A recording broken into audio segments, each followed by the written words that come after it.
the provisions of the articles that are being presented at the February 12th meeting. That's my understanding of how it came about. I don't know what yours is.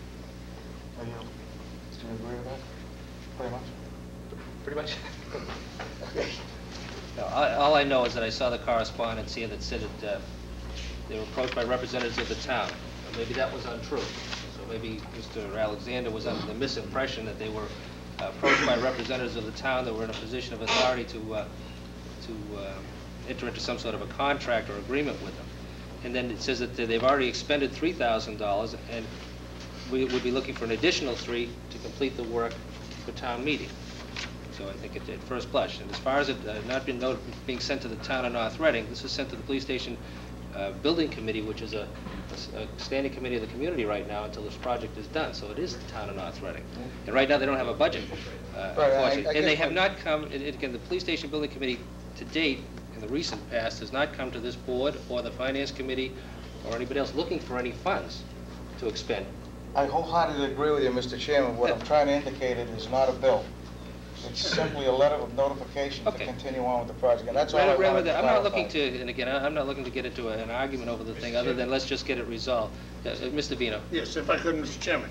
I would like to point out to Mr. Smith, though, what this says. The total obligation of the town under the letter of agreement would be $6,000. If you are in agreement, please sign the enclosed copy of this letter and return it to our files. Mr. Smith is correct. It's not a bill. It's a contract. And Lieutenant Nolan is not authorized to sign a contract, and that's why he did the right thing and sent it up to the town administrator, and he was chastised for that by Mr. Smith a week ago, asking why did he do that? Because he did what he should have done. He did the proper thing. I also want to say that I am for any police station anywhere we can build it, so I don't want any of my comments taken negatively. But I will not sit here and let a law be broken. There are channels that we have to go through. I disagree with Mr. Smith. That's right, it is not a bill. It is a contract. The total obligation of the town under this letter of agreement.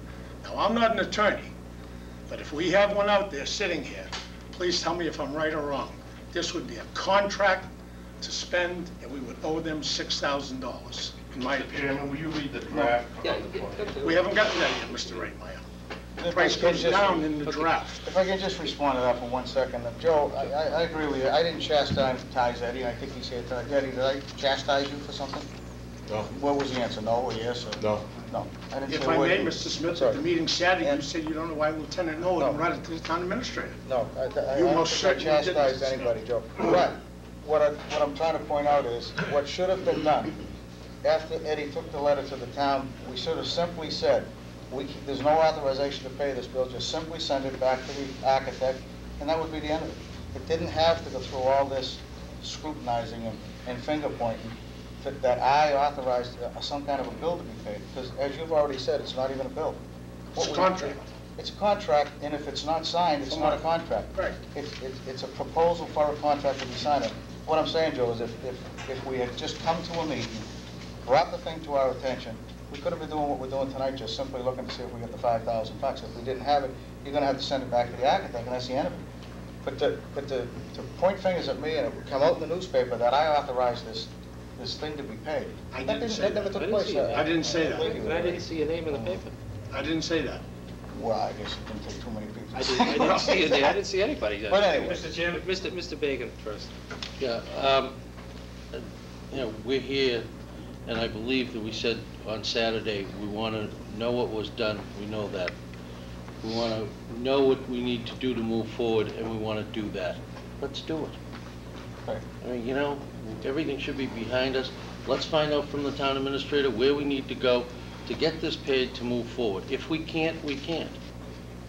Mr. Ralph. I agree with Mr. Bagan, and my understanding is that discussion of the use of Feingold and Alexander architects on the police station project, I would like to hear from the committee and see what they think, and then I would like to go forward. The one question I do have is there, in fact, money available for this?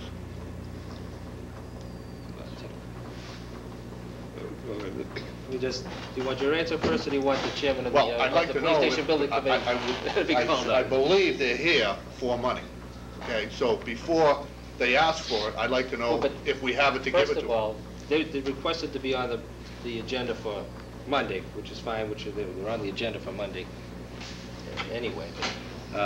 This meeting, if you recall, came out of our Saturday session, mid-afternoon, when Mr. Smith brought it up and said, you know, what about this, what about this? And we said, well, you know, we weren't going to discuss that here. We'll special meeting Thursday night, it's the only thing on, let's talk about it.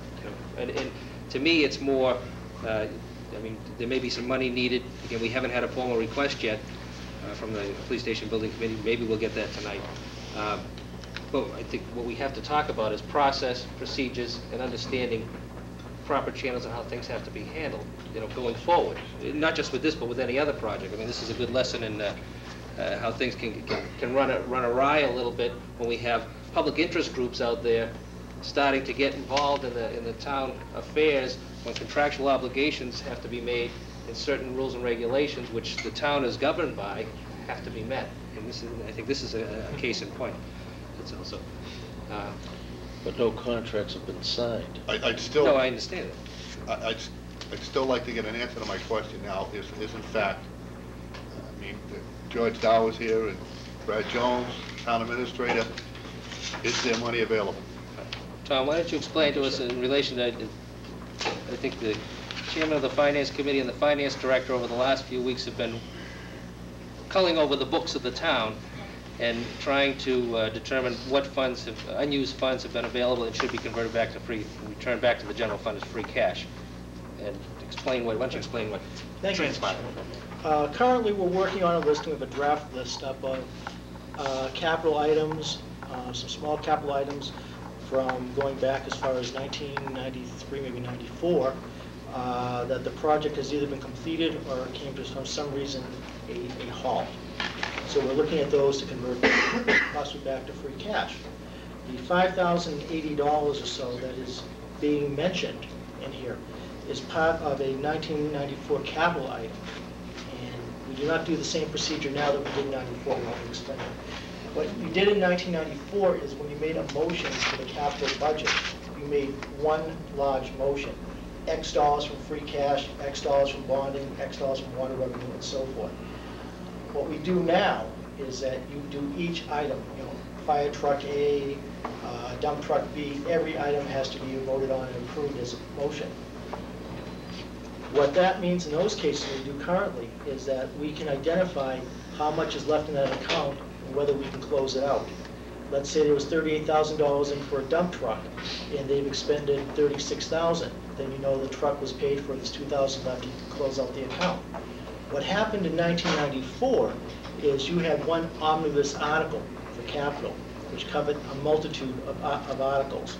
For this one, you had the public safety building study, you had carpeting for the fire station, lighting for the fire station, the communications building at Tower Hill, and there was one more item regarding the fire station also. So you had the one big figure. The study for the police department was completed by Durling and Van Boris, approximately for $9,900, and it was completed in basically late 1994. That account could not be closed out because you had other items that were going on underneath there. The lighting, the communications building, so you couldn't have closed out that account. There was money left in it under that particular item. It wasn't an account, but So there was money left in it in order to complete the other projects under that Right. appropriation. that's correct. So the appropriations weren't specific to the projects, they were specific to several projects. If Whereas this- now we do it differently. Right. If this was We under have truth in budgeting now. If this was under year 2000, that account would have been closed out and the funds returned to free cash. So we couldn't close out that account. There is approximately about $5,060.92 left in that omnibus account. You could technically use it for police studies because it doesn't indicate line item by line item where that money was to go. Technically, you could also say the same, reverse, you could use it for fire station carpeting, lighting or electrical work that was at the fire station. We don't do that any longer. So under that particular item, yes, it's $5,000. You gentlemen agree? I don't disagree. Mr. Jones? So if you don't disagree, you agree? Absolutely. I guess, the only comment I have is, technically, I guess the money's still available, but the thing is, the reason and rationale for the appropriations for the money have been met, and there was money left over. So the money should have been returned to free cash a few years ago, but it hasn't been. So it still lies there dormant. It's lying in a dormant account, needs to be closed out. So the question comes, can we legitimately or ethically appropriate money for this purpose that we're talking about tonight under an article which was appropriated at town meeting in 1994? Mr. Jones? Yeah, so, I'd like to, yeah, Chairman of the Finance Committee, who was one of the ones culling through all these accounts, I'll what a put it minute. in my terms. It is a little bit of a miasma, because there was an omnibus bill, and it was a mixture of free cash and et cetera, et cetera. Under this portion of that article, there were items with attributed cost. And one of those was a bonded cost. So when I got this list for free cash, it went through. But as you look back, they decided not to bond it because there were enough savings in other free cash areas not to bond and incur the interest, so they free cashed it. So when you wrap this all together, yes, there's $5,000, according to the records I was given, $5,060.92. How you attribute where that came from? Was it the police study? Was it the fire department, carpet, lighting? I have no way of knowing. But it is there. And were all those other articles closed out and not needed anymore? Yes, there is $5,000 to be returned. $5,000 to be returned to, Or cleaned off the books and thrown back. So $5,060.92 was generated from these 5 activities, supposedly complete, but available. And one of those functions was a police facility design concept. So it's not a strain to imagine that that money, therefore, was in the same venue as we're discussing tonight. So bottom line, that's the money available. Step 2 now goes into Chapter 30B, procurement. That's the purview of town administrator and the town financial clerk. So is there money? That's what's available. Yeah. So in a nutshell, there is $5,000 that possibly could be used for this purpose. In my opinion. Okay. Mr. Jones, Mr. Ken Jones. Yes, Mr. Chairman, in view of what the other Mr. Jones said, could you read the latest letter from Feingold and Alexander's? Because We there's were, many people sitting here that don't have the privilege of seeing that letter. Well, I the think it board would was help. just afforded this privilege 5 minutes before the meeting. We were presented That's correct. a draft, well, it says draft letter dated the 26th of January from Feingold, Alexander and Associates, again, addressed to the Police Department Building Committee, Lieutenant Nolan, Lieutenant Nolan. We would like the opportunity to clarify and put our previous letter in context and expand upon it. Feingold, Alexander and Associates was invited by private citizens of North Reading to evaluate your bachelor school for feasibility of renovation addition. At the time of our site inspection, we were also invited to look at the police station for the same purpose and to provide a quick look pro bono feasibility study. This work was recently completed to the apparent satisfaction of your committee. We also indicated in a quick verbal budget estimate to your police station building committee that the cost to complete the material required for your town meeting would be $5,000. The items in the scope of work would include, for example, and I just 1, 2, 3, 4, 5 different things, which includes, some floor plans and updated plans and things. Prior to proceeding, we ask that you go through your formal town channels to prepare the appropriate purchase order. We'll be happy to expand upon these tasks at your direction. We hope that this clarifies the information provided in our previous letter. Sincerely, signed James Alexander, Feingold Alexander Associates. Presented this evening. Mr. Chairman, Yep, Mr. Rowe. I think you should tell the 5 things that, what More than happy to. The way I read this, what the $5,000 will do, it'll allow for